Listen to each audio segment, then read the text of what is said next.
Teman-temanku seiman, pembahasan di video kali ini kita akan membahas tentang malam pertama ketika seseorang berada di dalam kubur. Teman-temanku seiman, kematian adalah benar adanya. Begitu pula dengan kehidupan setelah kematian, yakni kehidupan akhirat. Inilah yang seharusnya kita tuju. Kampung akhiratlah tempat kembali kita. Maka persiapkanlah bekal untuk menempuh jauhnya perjalanan.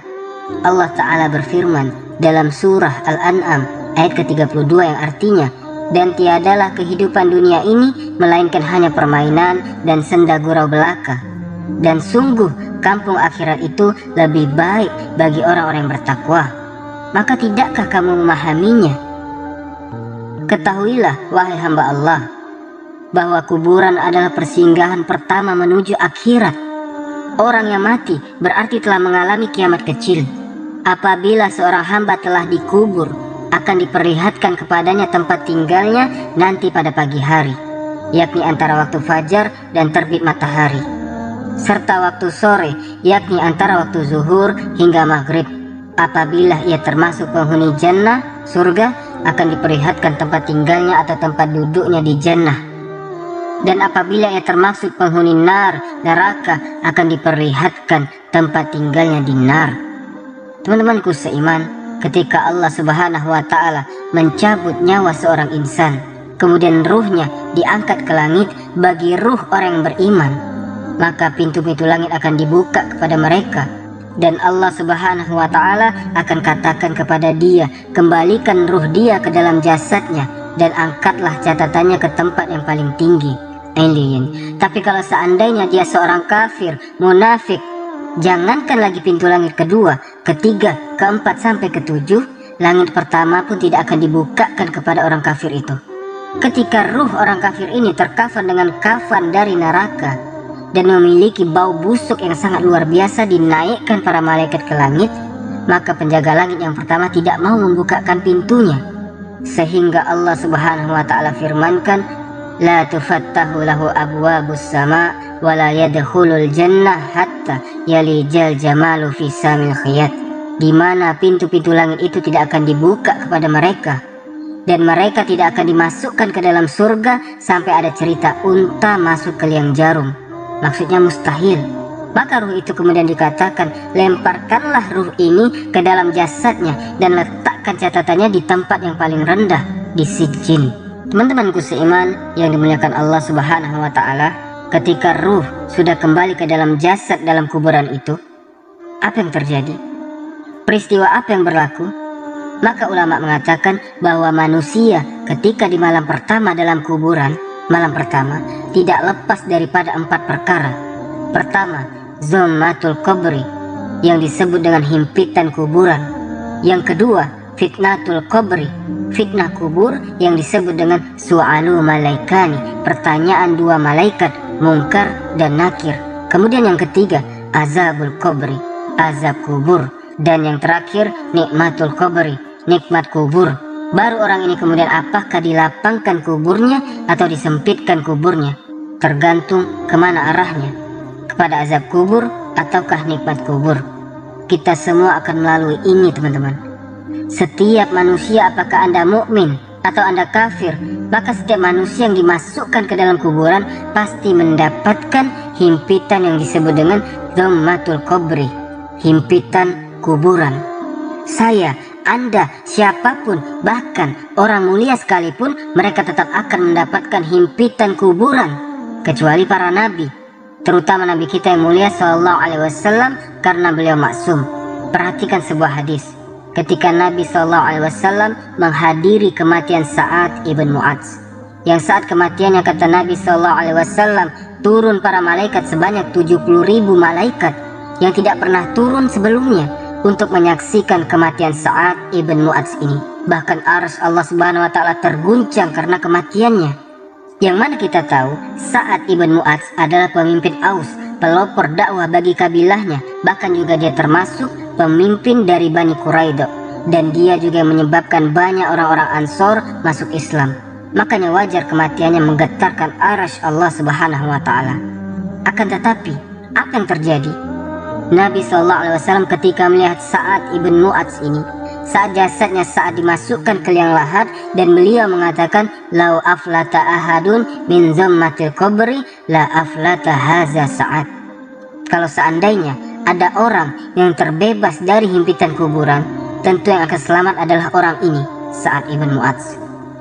Teman-temanku seiman yang dimuliakan Allah Subhanahu wa Ta'ala, tentu antum harus bedakan antara himpitan kuburan bagi orang-orang beriman dengan himpitan bagi orang-orang kafir.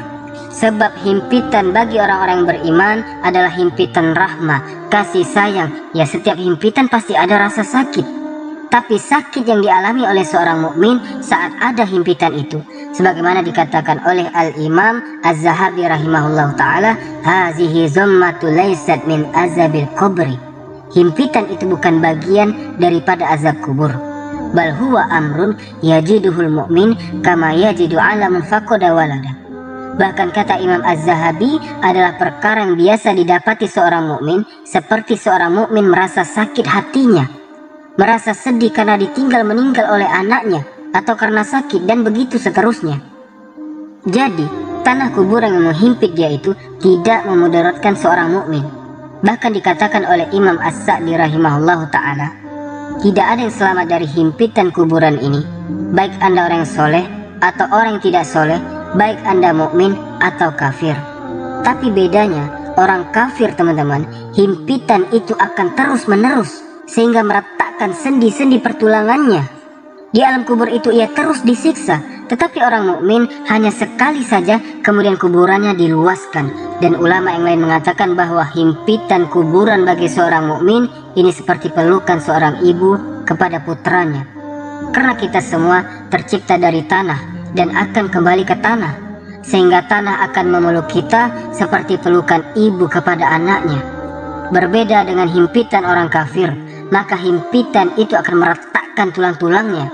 Teman-temanku seiman yang dimuliakan Allah Subhanahu wa Ta'ala, inilah kejadian pertama ketika anda masuk kuburan.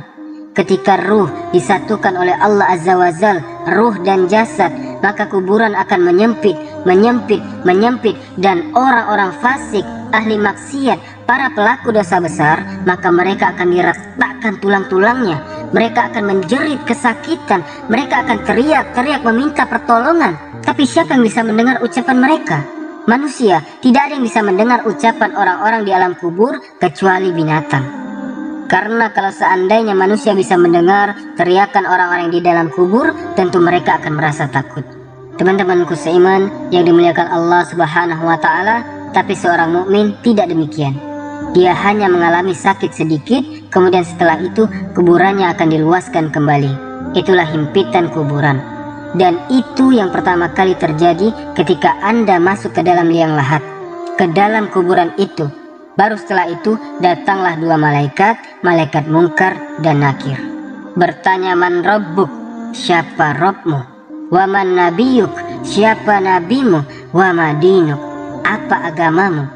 Kalau dia seorang mukmin, maka Allah Subhanahu wa Ta'ala akan tetapkan jawaban seorang mukmin itu dengan jawaban yang mantap, baik di dunia ataupun di akhirat. Ketika ditanya siapa Rabbmu, dia akan mengatakan Allah. Ketika ditanya siapa nabimu, dia akan mengatakan Muhammad sallallahu alaihi wasallam. Ketika ditanya apa agamamu, maka dia dengan tegas mengatakan Islam agamaku. Itulah simbol kita selama masih hidup. Raditu billahi rabbah wa bil islami dina wa bi Muhammadin nabiyya wa rasulah. Tapi kalau dia orang kafir atau munafik atau fasik, maka dia mengatakan haha la adri, aku tidak tahu.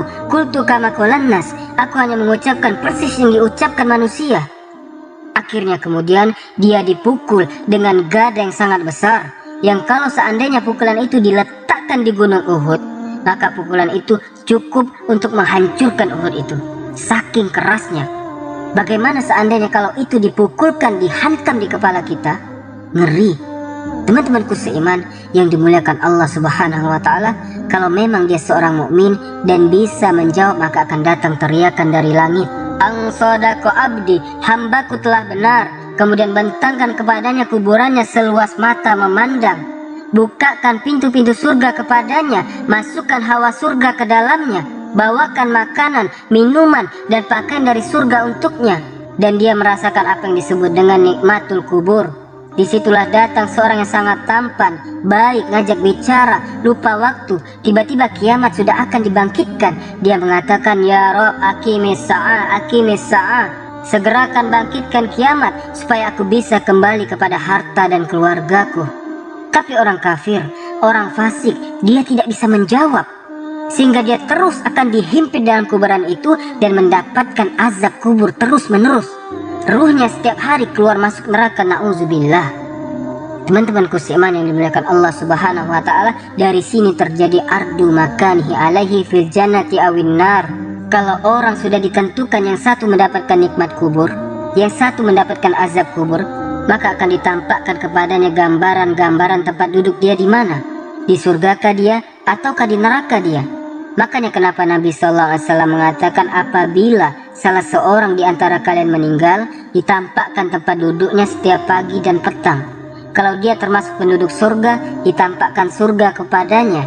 Kalau dia termasuk penduduk neraka, ditampakkan neraka kepadanya. Dan dikatakan itulah tempat dudukmu yang Allah akan tempatkan kau pada hari kiamat. Nauzubillah. Teman-temanku seiman yang dimuliakan Allah Subhanahu wa taala, kita hanya bisa berdoa kepada Allah Subhanahu wa taala. Semoga kita diselamatkan daripada fitnah kubur, diselamatkan daripada azab kubur. Makanya kita disuruh berdoa sebelum salam dari beberapa fitnah, salah satunya dari fitnah kubur. Karena fitnah kubur ini bisa saja riyad raudun min riyadil jannah au hufrun min hufarin nar. Bisa sebuah taman yang akan mengantarkan Anda ke surga, atau mungkin lubang yang bisa menjerumuskan Anda ke dalam neraka, wa iyyazubillah. Mudah-mudahan video ini ada manfaatnya. Kita berlindung kepada Allah Azza wa Jal dari fitnah kubur dan azab kubur. Subhanakallahumma wa bihamdika asyhadu an la ilaha illa anta astaghfiruka wa atubu ilaik. Allahu ta'ala alam. Assalamualaikum warahmatullahi wabarakatuh.